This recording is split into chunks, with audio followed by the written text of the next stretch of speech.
Mereka yang punya latar belakang hukum, hak asasi manusia, itu lebih melihat sebagai satu benturan kewenangan antara kejaksaan dan kepolisian, dan penyimpangan kewenangan dalam hal ini misalnya tentara. Tapi teman-teman civil society yang punya latar belakang ilmu politik itu, dia lebih melihatnya ini jangan-jangan ini buntut dari ketegangan elit-elit politik yang besar. Misalnya Jokowi, kemudian Prabowo, atau kubu-kubu di antara sekitar dua tokoh besar ini yang memiliki penetrasi yang kuat di dalam instansi-instansi tadi, baik itu militer, kejaksaan maupun kepolisian. Personil-personil tentara yang kemarin dikerahkan ke Polda, jumlahnya itu 1 peleton, paling tidak itu. Mungkin mereka nggak tahu apa-apa, hanya diperintahkan oleh komandan aja. Bahkan dikabarkan bekas ajudannya Prabowo yang mimpin itu, seorang brigadir jenderal yang bekerja di BAIS. Itu peleton ke Polda itu kan tidak mungkin kalau tidak bertujuan untuk mengamankan saksi supaya tidak diperiksa lebih jauh. Diperiksa lebih jauh mungkin dia bisa memberikan keterangan-keterangan yang bisa membuka perkara ini lebih jauh. Artinya ada yang ingin dilokalisir gitu. Kalau perlu ditutup perkara gitu kan. Kita di belakang kita ini ada Ronaldo, Messi. Saya nggak seneng mana Messi nih. Ya, aku mencoba menganalogikan Ronaldo itu seperti polisi. Messi itu seperti kejaksaan agung. Apa pilih yang mana? Ya, pilih polisi lah dalam hal ini.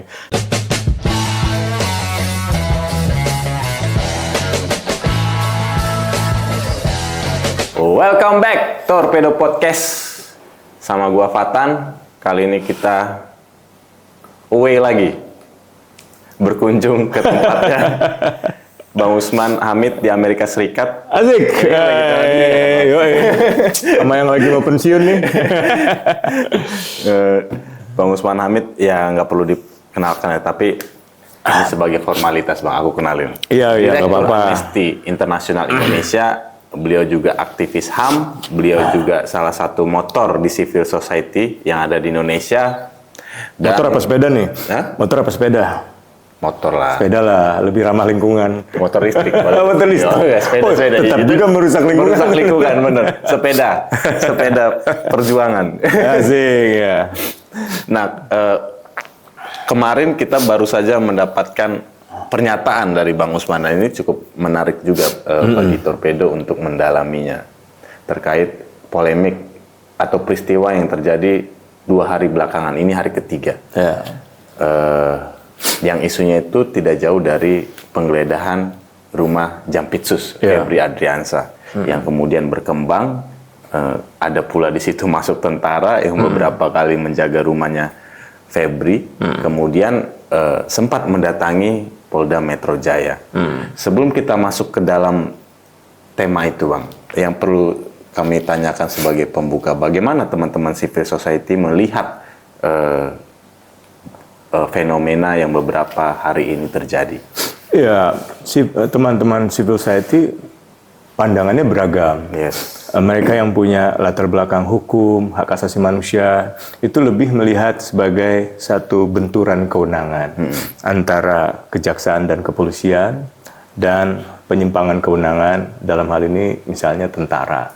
Tapi teman-teman civil society yang punya latar belakang ilmu politik itu, dia lebih melihatnya ini jangan-jangan ini buntut dari ketegangan elit-elit politik yang besar. Misalnya Jokowi, kemudian Prabowo, atau kubu-kubu di antara sekitar dua tokoh besar ini yang memiliki penetrasi yang kuat di dalam instansi-instansi tadi, baik itu militer, kejaksaan maupun kepolisian. Nah, saya mungkin lebih yang pertama. Saya lebih melihat ini sebagai satu benturan kewenangan, tapi sekaligus memperlihatkan masuknya militer di dalam proses penegakan hukum yang ini berbahaya. Apalagi kalau kita tadi disebut misalnya Bung Fatan pengerahan 50 personel tentara, senjata laras panjang, seragam loreng, artinya itu identitas perang, senjata perang, senjata serbu, masuk ke kantor kepolisian. Katanya silaturahmi. Masa silaturahmi di tengah pagi buta gitu kan, jam 4 apa jam setengah 4 gitu. Juga bawa senjata laras panjang. yang lebih masuk akal kan buat masyarakat, mereka mau mengintervensi proses kerja kepolisian. Nah, salah satunya adalah seperti yang diberitakan, mereka mau mengambil saksi yang dipandang mungkin bisa membahayakan kepentingan yang sedang dilindungi. Entah itu kepentingan dalam hal ini Jampitsus yang kebetulan rumahnya juga dijaga oleh tentara juga, atau kepentingan lain yang mungkin lebih besar, gitu kan? Karena ini menyangkut korupsi yang tidak main-main, korupsi batu bara dan tindak pidana pencucian uang, gitu ya, yang juga berhubungan dengan penggeledahan di Cafe The Clan itu kan di Jakarta Selatan. Ada begitu banyak uang, dolar Singapura, dolar Amerika, sampai batangan emas gitu, dan juga tempat pencucian uang yang diduga menggunakan kedok money changer. Nah, belum lagi kalau kita lihat seorang anggota BAIS, Badan Intelijen Strategis, yang diamankan ketika dia mengintai rumah Wakabareskrim misalnya. Nah, ini ada 4 instansi berarti, kejaksaan, kepolisian, TNI, dan Badan Intelijen Strategis. Walaupun BAIS di bawah TNI sebenarnya. Tentu saja. Nah, kalau kita bicara begitu, maka kejaksaan pasti ada urusan intelnya, misalnya Jamintel. Kemarin beredar surat kan, ajakan untuk rapat konsolidasi lah gitu ya, dari unsur Jamintel, yang kemudian berujung dengan beredarnya informasi bahwa ada seruan atau ada semacam imbauan kepada seluruh kejaksaan untuk segera menyisir SPPG, termasuk yang dikelola oleh kepolisian. Itu di Jawa Tengah. Di Jawa Tengah, bahkan di hampir semua wilayah. Yang baru mengkonfirmasi mungkin Jawa Tengah, termasuk kepolisiannya kan. Karena polisianya menanggapi bahwa mereka menanggapi karena ada informasi yang beredar juga, mereka memberikan arahan juga kepada para anggota, pada Kasatwil dan seterusnya untuk tidak memenuhi panggilan kejaksaan tanpa pendampingan hukum yang sah. Jadi ini ya mungkin di kepolisian juga Badan Intelijen Keamanannya juga pasti bekerja gitu. Nah, ada 6 instansi nih yang sedang katakanlah berjibaku gitu, bergelut untuk perkara yang seharusnya menenangkan publik. Menenangkan publik dalam arti negara sedang mengusut kasus korupsi. Kasus korupsi batubara ini berdampak langsung pada pemadaman sejumlah wilayah. Sumatera, Kalimantan, bahkan Jabodetabek, ya kan? Beberapa pekan terakhir juga terasa itu. Jadi ini menyangkut hajat hidup orang banyak, menyangkut penyalahgunaan sumber daya kekayaan alam negara yang sangat besar, misalnya di Kalimantan. Sementara banyak orang Kalimantan tidak bisa menikmati hasilnya. Yang ada kerusakan alam, matinya anak-anak di lubang tambang, dan seterusnya gitu. Sementara mereka tidak bisa menikmati jalan yang baik, listrik yang baik, dan seterusnya. Nah, jadi ini satu soal yang mungkin tidak hanya menggambarkan benturan kewenangan, tapi remilitarisasi dalam proses penegakan hukum. Gitu. Nah, pelibatan militer di dalam proses penegakan hukum itu salah. Nah, dia berbahaya merusak supremasi hukum, ya, membuat tradisi baru di mana kekuatan senjata itu adalah bahasa komunikasi gitu, dan dia menurunkan kepercayaan masyarakat kepada semua instansinya. Jadi kita kan ingin menjaga integritas polisian, kejaksaan, dan juga tentara tentu saja supaya berfungsi pada fungsi-fungsi konstitusionalnya gitu kan. Kalau gini kan ya boleh aja lah orang bilang ya ini berarti saling membongkar, ya bagus-bagus saja. Tapi kalau sampai ada senjata, mungkin yang bisa berdampak bukan hanya misalnya kematian atau lukanya anggota polisi atau anggota TNI yang mungkin nggak tahu apa-apa. Personil-personil tentara yang kemarin dikerahkan ke Polda, jumlahnya itu 1 peleton, ya, paling tidak itu. Mungkin mereka nggak tahu apa-apa, hanya diperintahkan oleh komandan aja. Bahkan dikabarkan bekas ajudannya Prabowo yang mimpin itu, seorang brigadir jenderal yang bekerja di BAIS. Nah, ini gimana nih? Siapa yang bisa menjelaskan? Siapa yang bisa meminta pertanggungjawaban? Komisi 3 gimana? Komisi 1 gimana? Sebelum jauh ke situ, Pak. Abang kan sebagai orang yang malang melintang sejak lama di dunia advokasi, tentu sebenarnya di antara polisi dan TNI, Abang di masa lalu bersinggungan banyak kan dengan mereka, orang-orangnya itu aja kan. Abang sudah berinteraksi dengan mereka nggak? Karena kalau Abang bilang tadi ini sampai 6 institusi terlibat berkerumun, adu mekanik lah. Sepengalaman Abang untuk menghimpun kekuatan seperti itu, ini mengarah kepada orang besar nggak? Iya dong. Iya, enggak. Misalnya yang disasar sekarang ini kan Jampitsus. Jampitsus, oke. Bukan posisi main-main itu kalau di kejaksaan itu. Bukan hanya pejabat Kejaksaan Agung, tapi pejabat paling tinggi dalam urusan tindak pidana khusus. Tindak pidana khusus itu bukan hanya urusan korupsi, tapi juga urusan pelanggaran HAM yang berat. Meskipun kinerja Jampitsus selama ini lemah, hampir tidak ada prestasi dalam urusan pelanggaran HAM yang berat. Nah, kasus kemarin memperlihatkan bahwa ternyata kalau benar dia terlibat kasus korupsi dan penumpukan uang, tindak pidana pencucian uang, emas, dolar dan lain sebagainya, berarti selama ini lebih condong untuk mencari perkara yang menghasilkan uang dan bisa menguntungkan kekayaan diri sendiri, sehingga kasus pelanggaran HAM berat misalnya nggak tertangani, nggak menarik. Selain tidak menarik karena tidak ada insentif, tidak ada uang, juga mengandung resiko yang tinggi. Kawan-kawan di Kontras, kawan-kawan LBH atau kawan-kawan yang biasa mengadvokasi, atau Kamisan misalnya yang biasanya menuntut Jaksa Agung untuk menyelesaikan pelanggaran HAM berat, kan banyak tuh berkas perkara yang diserahkan Komnas HAM kepada Jaksa Agung yang sampai hari ini tidak ada tindak lanjutnya. Banyak sekali. Nah, kasus ini menunjukkan bahwa Jampitsus yang berwenang langsung dan berkewajiban langsung untuk menangani berkas-berkasnya Komnas HAM lebih sibuk urusan lain. Nah, yang kedua, kepolisian. Polisi itu melakukan penggeledahan di 12 lokasi. Kapolda. Tidak mungkin. Pasti Kapolri tahu.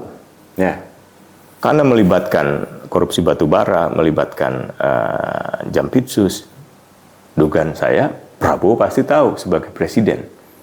Setidaknya diberitahu, dilaporkan.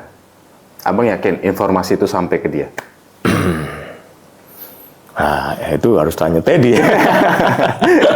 Nah, itu masuk ke wilayah politik tuh. Saya agak berani ya, bukan nggak berani karena saya juga sampai, ada fakta. Sampai per detik ini tidak ada statement, bahkan istana. Istana tidak ada yang berani buka suara di hari-hari genting itu kan, di jam-jam genting itu. Harusnya kan istana yang bersuara. Karena istana sebagai representasi dari otoritas sipil harusnya bicara, bukan Mabes TNI-nya. Mabes TNI sebenarnya nggak perlu bicara menjelaskan semacam itu. TNI itu kan alat negara untuk melaksanakan kebijakan.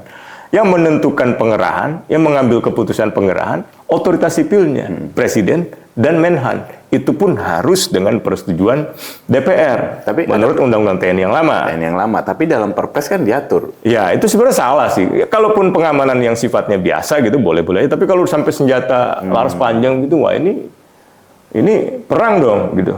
Menurut Abang justru Perpres itu semakin membuka ruang TNI untuk melakukan intervensi hukum.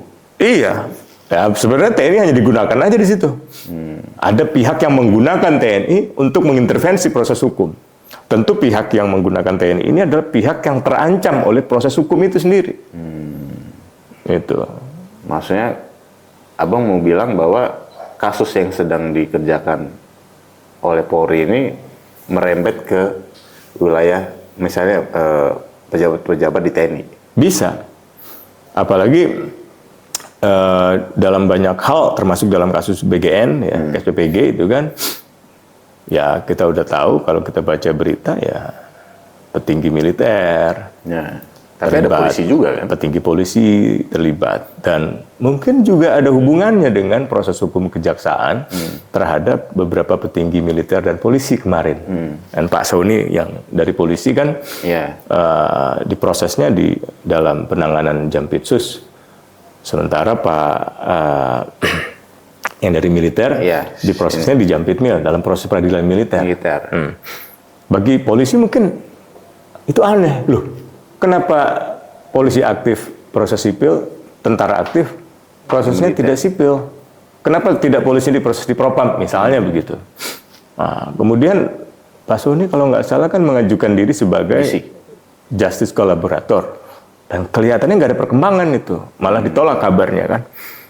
Nah ini gimana nih? Berarti ada perebutan, ada ketegangan, ada semacam pergulatan untuk melindungi seseorang. Atau melindungi perkara melokalisir gitu. Iya, melokalisir. Termasuk kasus pengerahan personil satu peleton ke Polda itu kan tidak mungkin kalau tidak bertujuan untuk mengamankan saksi supaya tidak diperiksa lebih jauh. Diperiksa lebih jauh mungkin dia bisa memberikan keterangan-keterangan yang bisa membuka perkara ini lebih jauh. Yes. Artinya ada yang ingin dilokalisir gitu. Kalau perlu ditutup perkaranya gitu kan. Nah, hal lain yang juga memunculkan pertanyaan adalah kalau kepolisian ini melanjutkan perkara ini kan berarti dia akan menyerahkan berkas perkaranya ke pengadilan. Dan tidak mungkin langsung. Nggak mungkin. Lewat kejaksaan kan? Itu hukum acara kan? Ya, hukum acara lewat kejaksaan. Apakah kejaksaan akan bekerja dengan independen di sini? Berat. Karena yang terlibat Jampitsus. Apalagi respon kemarin itu oleh pihak Jampitmil. Iya. Nah itu tidak mungkin kejaksaan bisa bersikap objektif kalau memeriksa dirinya sendiri.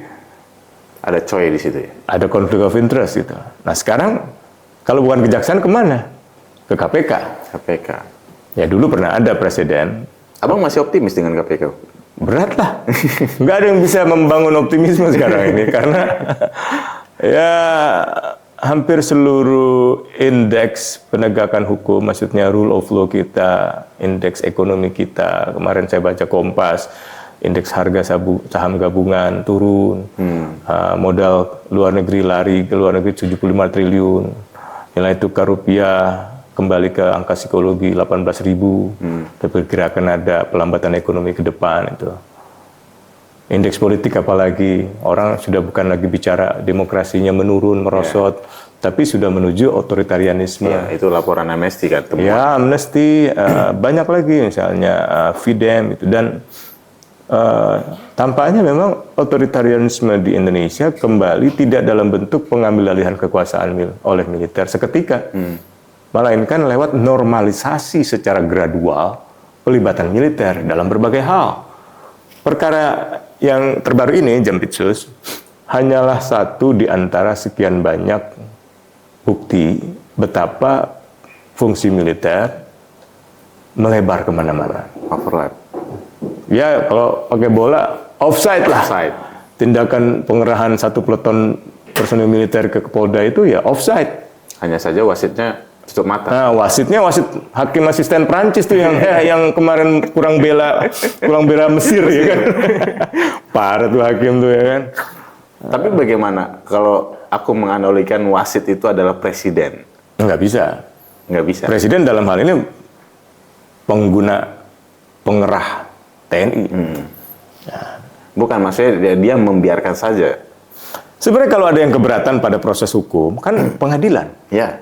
Misalnya kita berdua ditangkap, kan kita bisa menguji keabsahan penangkapan itu dengan pra-peradilan atau dengan melaporkan kepada Kepala Biro Wasidik, misalnya pengawasan penyidikan itu.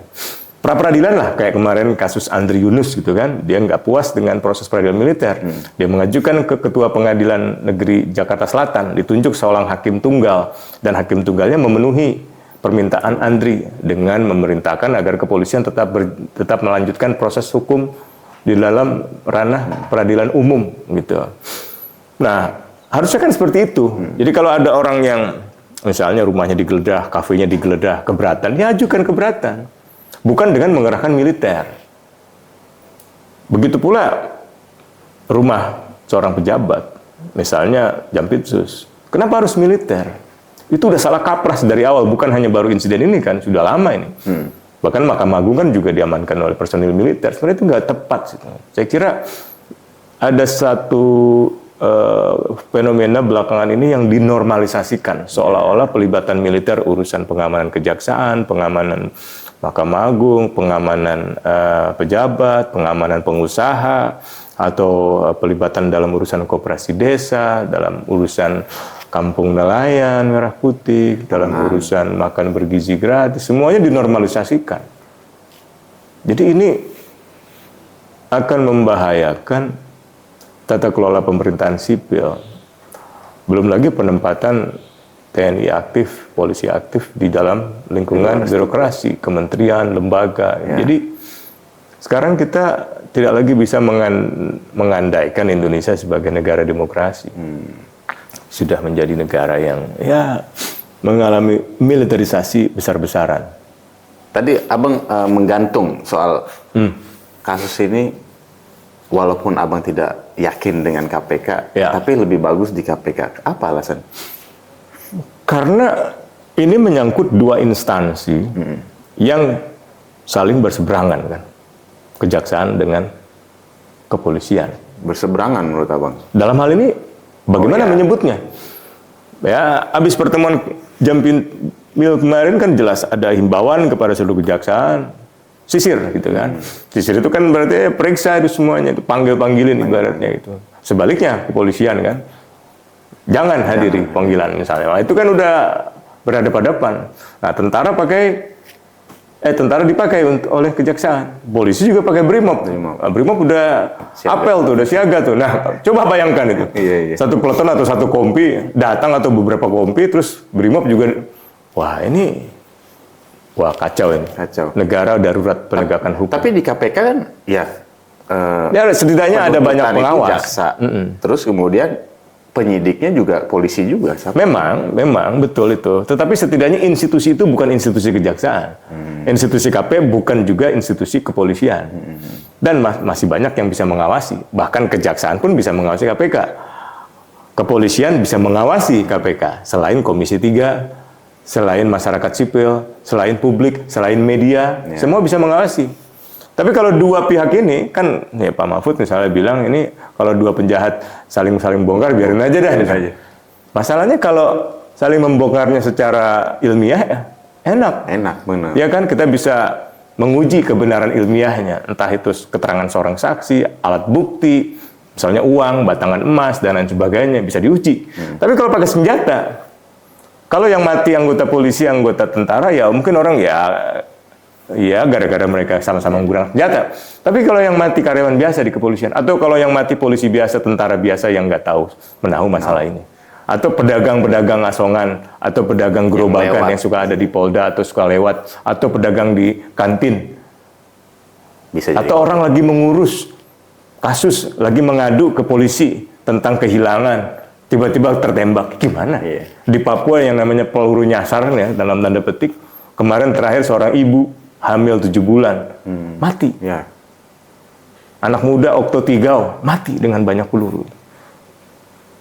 Kalau sudah jatuh korban, waduh. Itu dampaknya bisa berganda-ganda, Bang. Ya, bisa berlipat ganda. Itu yang harus dihindari gitu. Makanya kemarin Amnesty menyatakan ya hindarilah itu. Tarik pasukan militer itu. Yang bisa menarik siapa? Panglima. Ya, perintahnya harus dari Menhan, harus dari Presiden. Itu sih.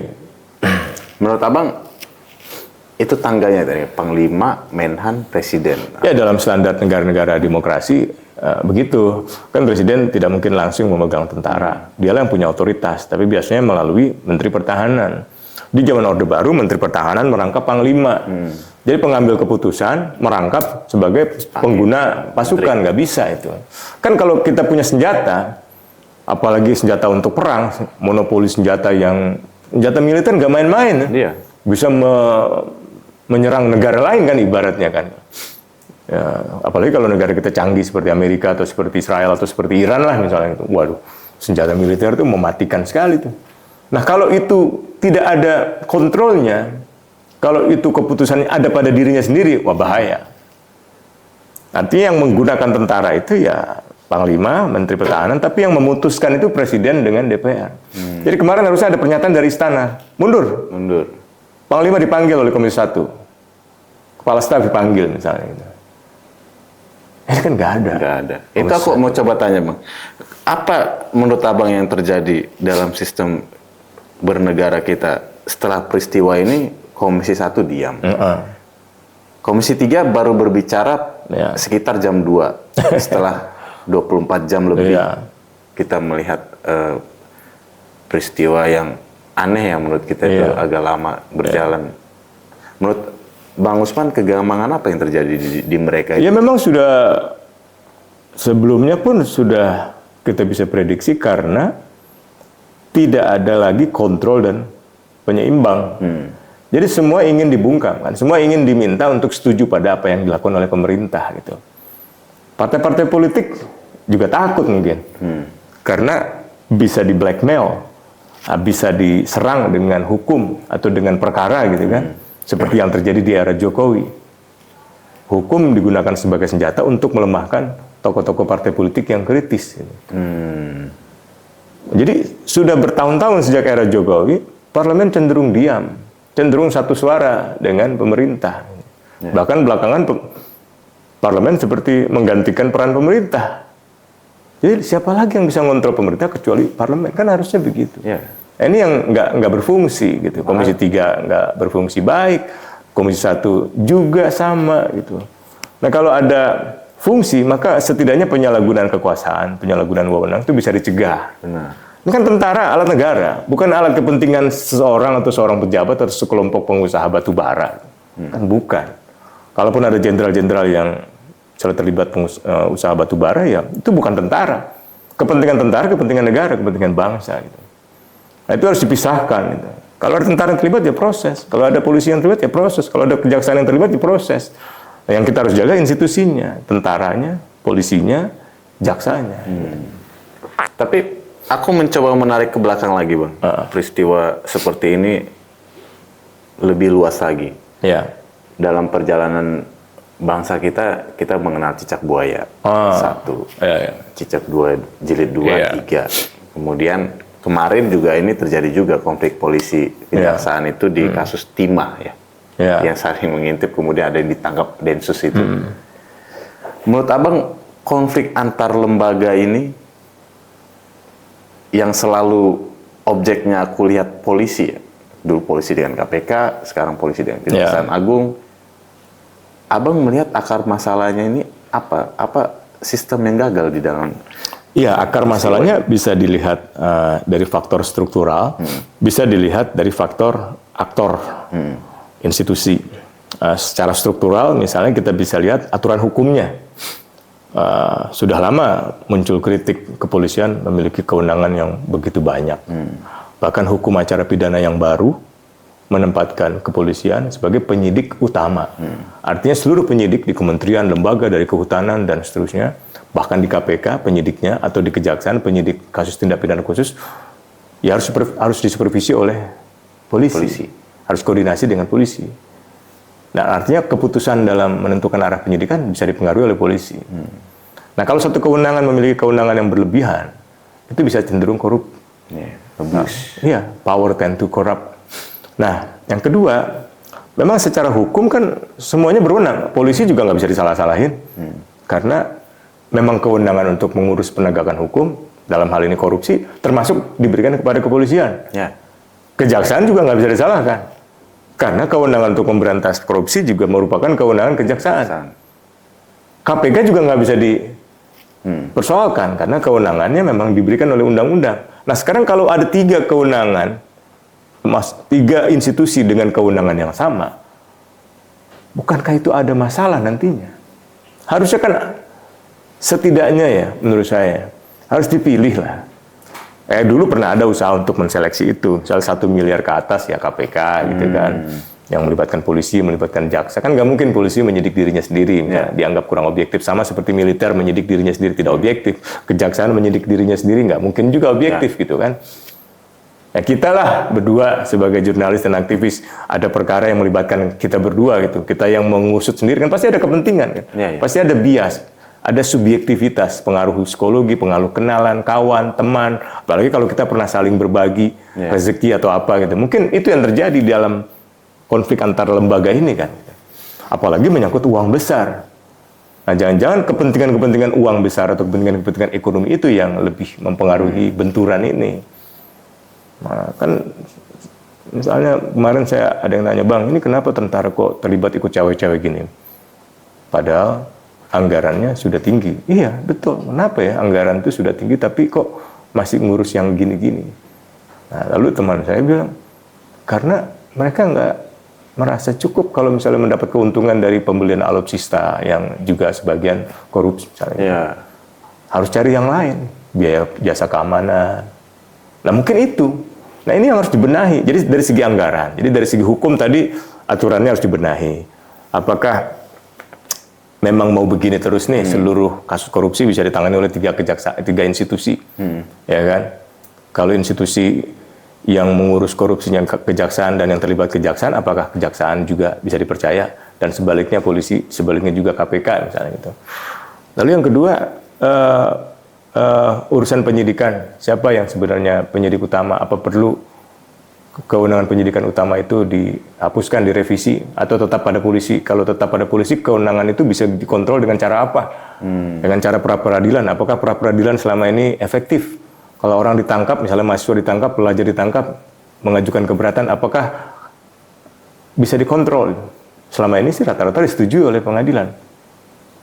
Dikabulkan Lah, ibaratnya tidak dikoreksi. Ya. Nah, bahkan kasus-kasus penangkapan yang dengan penyiksaan dan seterusnya itu kan tidak dikoreksi gitu. Jadi ini gimana membangun kontrol terhadap penggunaan kewenangan yang besar itu. Tentara kan juga begitu. Senjata itu kan ya ibaratnya senjata rakyat itu kan, dana rakyat dari uang pajak rakyat itu.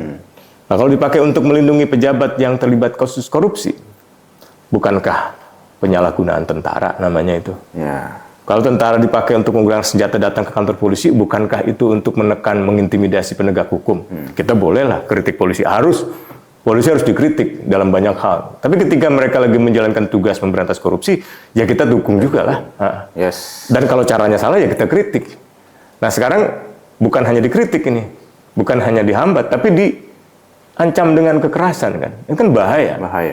Bayangkan, kan rata-rata penyidik sersa itu nggak bawa senjata sebenarnya. Karena mereka mengandalkan pendekatan investigasi ilmiah kan. Pakai pakaian sipil, kemana-mana pakai putih, apa senjata jarang dibawa, kecuali situasi darurat. Ketemu dengan senjata laras panjang, gimana tuh ceritanya?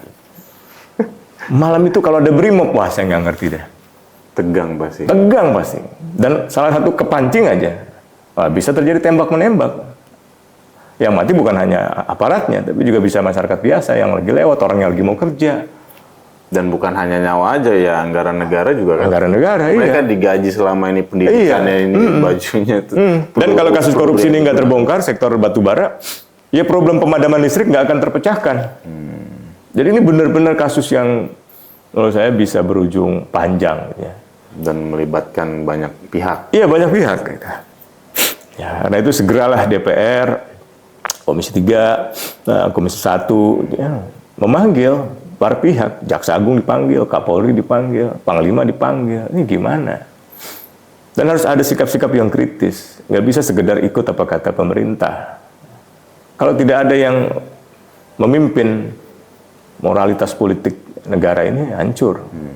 Harus ada yang memimpin berdasarkan nilai. Nilai-nilai keadilan, supremasi hukum, supremasi sipil, nilai-nilai hak asasi manusia, profesionalisme tentara di bidang pertahanan, tentara, polisi di bidang keamanan. Kayak gitu. Menurut Abang, ini prediksi aja. Iya. Presiden akan berstatement nggak terkait politik? Ya, pasti. Tapi apakah statementnya? Satu sama tuh. Sama. Capek juga baca statement presiden itu. Ya, kita lihat aja reaksi para pemegang saham di bursa saham itu pasti was-was itu kalau dengar presiden. Ya menurut saya harus ada yang ngontrol presiden ya, dengan arahan-arahan pidato yang benar lah gitu ya. Sesuai konstitusi, sesuai dengan koridor peraturan perundang-undangan. Karena kelihatannya presiden kalau ngomong tanpa teks itu, waduh kemana-mana itu. Kemarin aja lagi menerima Perdana Menteri India, tiba-tiba dia ngomong bahwa saya pernah periksa genom saya nih. Ternyata saya ada DNA India. Aduh ini nggak relevan sekali gitu. Apalagi Modi ini, Narendra Modi, pemimpin India ini banyak dikritik. Benar. Iya, banyak dikritik. Dalam negeri India dia dikritik karena banyak pelanggaran HAM. Pelanggaran hak asasi manusia, dia memecah belah masyarakatnya, memancing sentimen nasionalisme Hindu, sehingga orang-orang India yang Muslim banyak ditindas oleh pejabat-pejabatnya dia. Banyak kekerasan, diskriminasi. Yang kedua, dia juga banyak membungkam kebebasan berekspresi, media. Amnesty International di India ditutup. Nah, dituduh macam-macam, terima dana asing, antek asing, dan seterusnya gitu. Oh, gejalanya dari situ? Dari situ. Makanya Indonesia itu 5 tahun lalu pernah muncul di dalam lingkaran pemerintahan, Kementerian Luar Negeri, bahwa Indonesia mau meniru Indian model. Mau memakai model India dalam mengontrol organisasi internasional seperti Greenpeace, Transparansi Internasional, dan Amnesty International. Kebetulan saya di sana semua. Nama saya juga Amerika kan, US man, United States man. Ini asing sekali nih, antek asing gitu. Nah, tapi kembali ke yang tadi, ya Presiden haruslah bicara untuk pertama menarik personil militer itu. Mundur, tidak boleh ada lagi pengerahan. Yang kedua, Komisi 3 ini harus pastikan nih, bahwa proses pemberantasan korupsi dalam kasus SPBG misalnya tidak malah jadi perang antar institusi. Penegakan hukum yang berjalan dengan motivasi menyerang institusi nggak akan kemana-mana, nggak akan membawa keadilan. Dia malah akan membawa semakin kekacauan. Kalau penegak hukum nggak dipercaya, polisi nggak dipercaya, jaksa nggak dipercaya, hakim nggak dipercaya, terus masyarakat mencari keadilan di mana? Ya, itu yang paling sulit tuh. Dijawab untuk hari. Nah, itu Prabowo lah harus jawab. Di penghujung, Bang. Kita di belakang kita ini ada Ronaldo, Messi. Saya nggak seneng mana Messi nih. Ya, aku mencoba menganalogikan. Ronaldo itu seperti polisi. Messi itu seperti kejaksaan agung. Apa pilih yang mana? Ya, pilih polisi lah dalam hal ini. Saya tuh cucu dari Jaksa Agung R. Suprapto. Istri saya cucu kandungnya. Bapak Kejaksaan Indonesia. Jadi kalau kita ke Gedung Bundar, itu ada patung kakek kami di sana itu. Nah, fotonya ada di ruangan saya itu, foto kakek kami itu. Menjadi Jaksa Agung 9 tahun. Tahun 50 tahun sampai tahun 59. Belum ini. Sigit belum ngalahin itu kayaknya. Itu yang terpanjang. Iya, terpanjang dan dianggap Jaksa Agung paling kredibel, paling punya integritas. Jaksa Agung yang tahun 50 sampai 59. 50, oh itu masih... Sebelum Soeharto, sebelum Soekarno menerapkan demokrasi terpimpin. Dan itu dianggap Jaksa Agung yang paling independen, paling dihormati. Dan kalau kita ke berbagai wilayah kan banyak nama Jaksa Agung R. Suprapto, jalan-jalan itu. Nah, saya ingin Jaksa Agung itu seperti itu. Saya, di rumah saya juga ada fotonya Hakim Agung, Adi Handoyo. Ada bukunya Hugeng, bahkan untuk Adi Handoyo saya mewarisi banyak bukunya karena keluarganya mengatakan ada wasiat dari Pak Adi Handoyo, almarhum Hakim Agung yang dulu ikut memperjuangkan pembebasannya Mokhtar Pakpahan, aktivis buruh yang di penjara zaman Orde Baru, mewariskan bukunya ke saya. Gitu. Bahkan jubah Hakim Agungnya ada di rumah saya. Jadi kalau saya lagi di perpustakaan, saya lagi baca, saya terbayang-bayang oleh Jaksa Agung R. Suprapto, saya terbayang-bayang oleh Hakim Agung Adi Handoyo, dan ketika memeriksa buku-buku, ada beberapa buku dari Hugeng. Gitu. Nah, saya membayangkan Jaksa Agung itu jadi seperti R. Suprapto, ya seperti Messi, atau seperti Ronaldo di masa kejayaannya ya. Nah, bukan seperti kemarin dia nggak mau berbagi bola ya.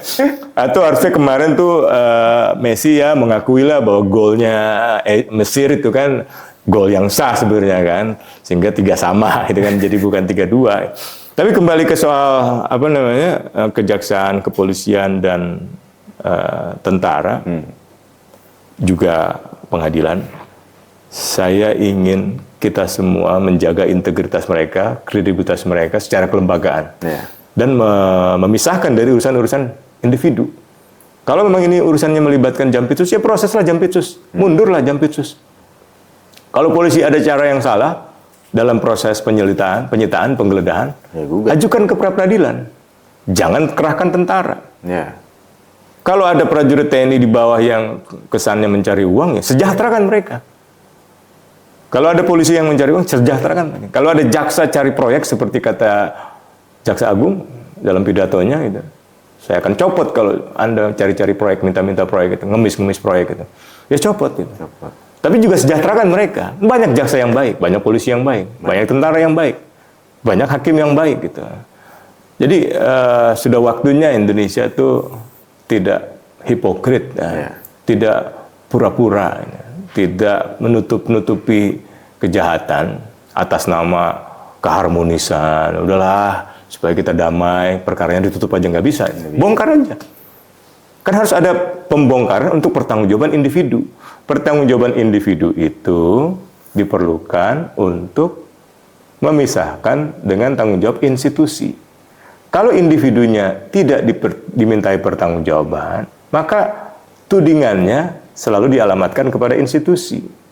Jadi kalau tentara, misalnya anggotanya terlibat kasus penyerangan Andri Yunus, terus dibela-bela, ya tudingannya kepada tentara. Tapi kalau anggotanya dihukum, semuanya, termasuk yang mengendalikan, yang mendanai, yang memerintahkan, secara adil, masyarakat tidak akan mengkritik lembaganya. Begitu pula polisi, begitu pula jaksa. Kalau Jampitsusnya mundur, setidaknya ia harusnya menyatakan mengundurkan diri. Kan kita di masa reformasi itu ada TAP MPR tentang etika kehidupan berbangsa. Bagi pejabat publik yang tersangkut atau terindikasi suatu penyimpangan, pelanggaran hukum, secara etika dia harus mundur. Nah itu yang susah kita. Hanya bisa kita saksikan di Eropa, di Asia Timur misalnya gitu, di Jepang gitu, Australia gitu, Belanda. Jadi ini yang hilang gitu. Jadi yang asing itu bukan aktivis, jurnalis, yang asing itu keadilan. Keadilan di Indonesia itu. Ya, jangan sampai mereka lebih asing daripada antek-antek asing. Nah, itu dia. Gagas Torpedo, pantengin terus perkembangan, karena kayaknya ini lebih seru dari Piala Dunia. Stay tune, sampai jumpa di Torpedo pekan depan. Assalamualaikum warahmatullahi wabarakatuh.